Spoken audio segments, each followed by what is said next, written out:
भारत के आगरा में मुगल कालीन एक उत्कृष्ट कृति है। वास्तुकला जिसे दुनिया में जाना जाता है।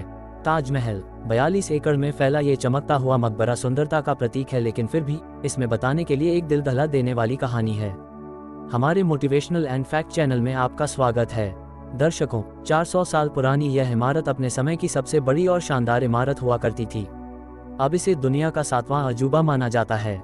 इस भव्य संरचना को बनाने में 20,000 मजदूरों ने अपना खून पसीना बहाया, वह भी लगातार 22 वर्षों तक। अगर हम वर्तमान में इसके मूल्यांकन की कल्पना करें तो इस संगमरमर से बने मकबरे की कीमत $1 बिलियन यानी 7.5 करोड़ रुपये से अधिक है। क्योंकि मुगल वास्तुकारों ने अपने अविश्वसनीय कौशल के निशान छोड़े, जिनकी प्रशंसा आज के शीर्ष इंजीनियर भी कर रहे हैं। इस इमारत को इस तरह से डिजाइन किया गया था कि जब इसे मुख्य द्वार के पीछे से देखा जाए तो ये काफी बड़ी दिखती है, लेकिन जैसे जैसे कोई मुख्य द्वार की ओर बढ़ता है, आकार अपने आप से खुलता जाता है। ये पहली बार नहीं था जब मुगल वास्तुकारों ने ऐसी हैरान कर देने वाली तरकीबों का इस्तेमाल किया था। चारों कोनों पर बने 4 खंभे सीधे खड़े नहीं हैं, बल्कि वे थोड़ा बाहर की ओर झुके हुए हैं। क्योंकि अगर इन्हें सीधा खड़ा रखा जाए तो दूर से देखने पर ये अंदर की ओर झुके हुए नजर आएंगे, जैसा कि आप मस्जिद की इस तस्वीर में देख सकते हैं। इन खंभों के बाहर की ओर झुके होने का एक और कारण था कि तेज भूकंप की स्थिति में ये बाहर की ओर गिरेंगे, जिससे स्मारक सुरक्षित रहेगा। लेकिन क्या कारण था कि इसके वास्तुकार इतनी दृढ़ता से इसकी रक्षा करना चाहते थे? जानिए क्या है 400 साल पहले छुपे हुए थे ताजमहल के रहस्य। और उस जमाने में जब कंक्रीट या स्टील नहीं था, तो ये शानदार मकबरा और ये 40 मीटर ऊंचा गुंबद कैसे बना? आपको ये सब और बहुत कुछ जानने को मिलेगा आज का वीडियो। दर्शकों, ये सब 1607 में शुरू हुआ, जब इस पूरे क्षेत्र पर मुगल साम्राज्य का शासन था। उस दिन मुगल सम्राट शहाबुद्दीन मोहम्मद खुर्रम का सबसे छोटा बेटा 15 साल का हो गया, और इस मौके का जश्न मनाने के लिए आगरा किले पर शानदार पार्टी दी गई। खुर्रम बादशाह का पसंदीदा बच्चा था, इसीलिए उसके हर जन्मदिन पर उसे हीरों और सोने से तौला जाता था, यानी खुर्रम को उसके वजन के बराबर खजाना उपहार में दिया जाता था। लेकिन इस जन्मदिन पर कुछ और खास होने वाला था। बादशाह ने खुर्रम की शादी अपने एक वकील की बेटी से तय कर दी। उसका नाम मुमताज महल था। मुमताज और खुर्रम को पहले ही दिन एक दूसरे से प्यार हो गया। उस वक्त कोई नहीं जानता था कि ये प्यार अनैतिक हो जाएगा। अगले 10 वर्षों तक राजकुमार ने कई लड़ाइयां लड़ी और विजयी हुए। इसीलिए बादशाह ने उसे शाहजहां की उपाधि दी, जिसका अर्थ होता है विश्व का सम्राट। शाहजहां की कुल 6 पत्नियां थीं, जो आगरा किले के हरम में रहती थीं। 6 में से शाहजहां मुमताज को सबसे अधिक प्यार करता था, और ये था कारण कि उन्होंने अपना अधिकांश समय मुमताज महल के साथ बिताया। समय तेजी से बीत रहा था और 4 साल बाद यानी 1621 में मुगल बादशाह की मृत्यु हो गई।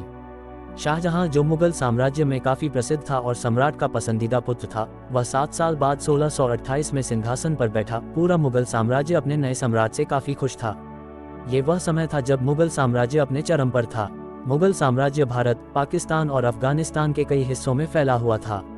शाहजहां सारे फैसले लेता था, जबकि मुमताज महल उसे पर्दे के पीछे से सुझाव देती थी।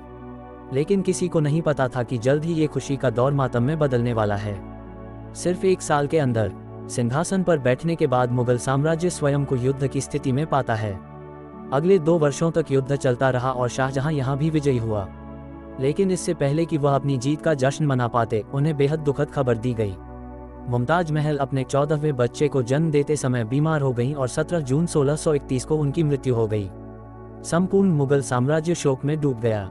ये खबर शाहजहां को तीर की तरह लगी। उसकी दुनिया पूरी तरह बिखर गई। शाहजहां का पहला प्यार और उनकी सबसे प्रिय पत्नी मुमताज महल नहीं रही। सुना जाता है कि इस दुख ने शाहजहां को अंधेरे में धकेल दिया।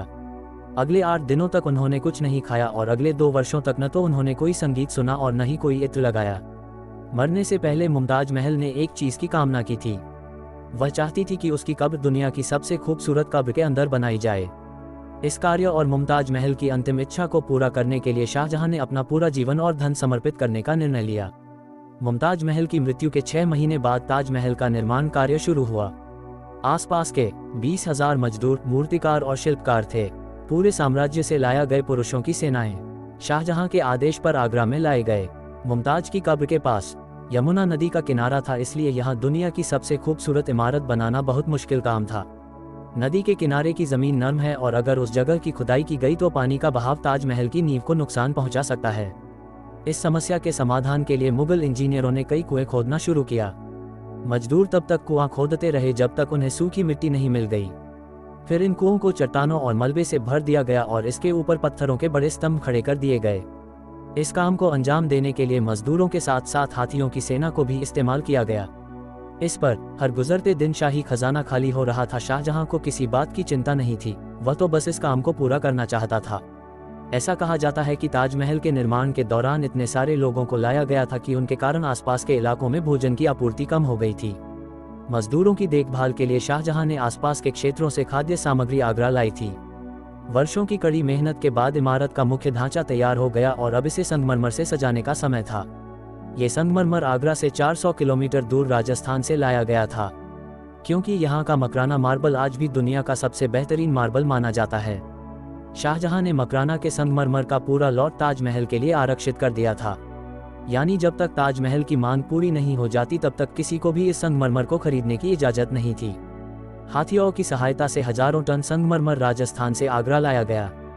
ताजमहल का गुंबद इतना बड़ा है कि इसे देखकर इसके विशाल आकार का एहसास होता है। आजकल इस प्रकार का गुंबद स्टील संरचना का उपयोग करके बनाया जा सकता है, लेकिन 400 साल पहले 40 मीटर ऊंचा गुंबद बनाने के लिए उनके पास केवल पत्थर थे। इस गुंबद को बनाने के लिए मुगल इंजीनियरों ने जो तनाव गणना की थी उसकी प्रशंसा आज भी आज के इंजीनियर करते हैं। ताजमहल का अंतिम कार्य पिएत्रा ड्यूरा की सजावट से किया गया था। पिएत्रा ड्यूरा इनलेइंग के लिए एक शब्द है।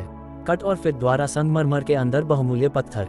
संगमरमर को बहुत ही कुशलता से बहुमूल्य पत्थर के आकार के अनुसार काटा और तराशा जाता है और फिर इसे गोंद की मदद से पत्थर के अंदर जोड़ दिया जाता है। ताजमहल के अंदर इस्तेमाल किया गया गोंद कोई साधारण गोंद नहीं था।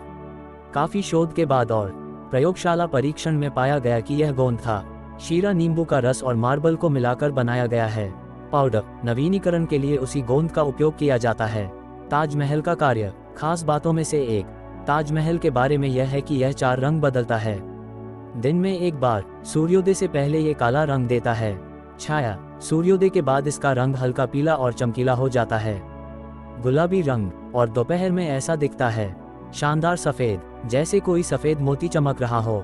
नीला आकाश और सूर्यास्त के दौरान संपूर्ण इमारत सुनहरी दिखती है। 22 साल बाद 1654 में ताजमहल का निर्माण कार्य था पूरा होना। शाहजहां इसमें सफल रहा। दुनिया की सबसे खूबसूरत कब्र को पूरा करने के लिए उसकी प्यारी पत्नी का नाम शाहजहां ने रखा। ये भव्य इमारत उनकी पत्नी के नाम पर है। मुमताज महल से प्रेरित होकर इस इमारत का नाम ताजमहल रखा गया। हर साल मुमताज महल की बरसी पर शाहजहां यमुना नदी के रास्ते ताजमहल देखने जाते थे। ताजमहल का ये प्रवेश द्वार केवल शाही परिवार के सदस्यों के लिए बनाया गया था। प्रवेश भवन की दीवारों पर बेहतरीन मूर्तिकला का काम किया गया है, जो रॉयल्स की आंखों को प्रसन्न करने के लिए किया गया था। इस परियोजना के पूरा होने की सफलता के बावजूद इसने मुगल साम्राज्य को बर्बादी के कगार पर पहुंचा दिया था। 4 साल बाद 1658 में उनके बेटे ने गद्दी पलट दी और मुगल साम्राज्य का सम्राट बन गया। शाहजहां को बंदी बनाकर आगरा के किले में रखा गया। शाहजहां को एक सुविधा ये दी गई कि वह खिड़की से ताजमहल देख सकेगा। 8 साल कैद में रहने के बाद 74 साल की उम्र में शाहजहां भी इस दुनिया से चले गए। अब शारजाह और मुमताज महल से मिलने का समय था और उन्हें ताजमहल के अंदर दफनाया गया था। आशा करता हूँ आपको वीडियो अच्छी लगी होगी। Thank you for watching.